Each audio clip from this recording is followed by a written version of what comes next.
कैसा है तू और हमारा देश कैसा है? वैसा ही जैसा आप छोड़ के गए थे। यानी कि हम अभी भी अंग्रेजों के गुलाम हैं? नहीं, अंग्रेजों से तो हमें 1947 में ही आजादी मिल गई थी। अच्छा, तो अब तो हमारे अपने लोग देश चलाते होंगे ना? हाँ, तब तो देश काफी आगे बढ़ गया होगा। जब हमारे अपने लोग देश चला रहे हैं तो गरीबी और भ्रष्टाचार का तो नाम ही नहीं होगा। सबको बराबर हक दिया जाता होगा, किसानों और मजदूरों का अच्छा ध्यान रखा जाता होगा ना? नहीं, ऐसा तो कुछ नहीं है। तो कैसा है बताना मुझे।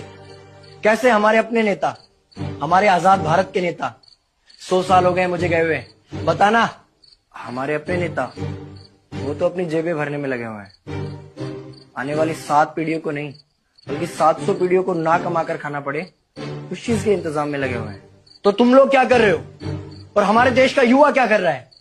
हम लोग तो इंस्टाग्राम पर रील्स देखने में बिजी हैं। यानी कि हमारी कुर्बानी का देश के लोगों पर कोई असर नहीं पड़ा। देश के लोगों में कोई देशभक्ति नहीं, कोई देश प्रेम नहीं। नहीं, ऐसा नहीं है। आपके लिए और देश के लिए बहुत प्रेम है भारत के लोगों के दिलों में। हर 15 अगस्त और 26 जनवरी को तिरंगा फहराते हैं, पूरे जोश के साथ भारत माता की जय बोलते हैं और आपकी डीपी भी लगाते हैं। और भारत और पाकिस्तान के क्रिकेट मैच के दौरान तो हमारी देशभक्ति पीक पर होती है। तुम इसे देशभक्ति समझते हो?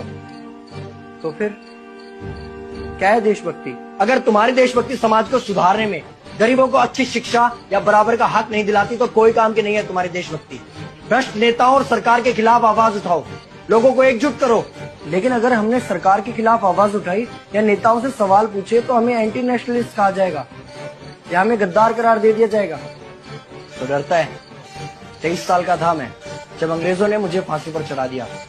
मुझे तो आतंकवादी कहा गया था। अगर अब नहीं जागे तो ये देश सोता रहेगा। ये सरकारें, ये नेता देश को बेच खाएंगे। इस भ्रष्ट सरकारी तंत्र से लड़ो। देश को क्रांति की जरूरत है।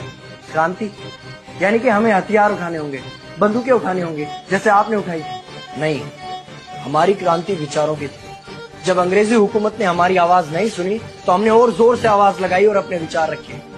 और क्रांति केवल सत्ता को बदलने तक सीमित नहीं है, बल्कि इस भ्रष्ट अन्यायी तंत्र को जड़ से उखाड़ कर फेंकना है। पर ये होगा कैसे?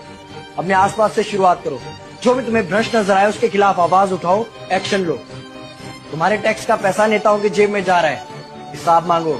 अपने वोट का सही इस्तेमाल करो, लोगों को जागरूक करो और इस देश को आजाद करवाओ। इंकलाब जिंदाबाद, इंकलाब जिंदाबाद।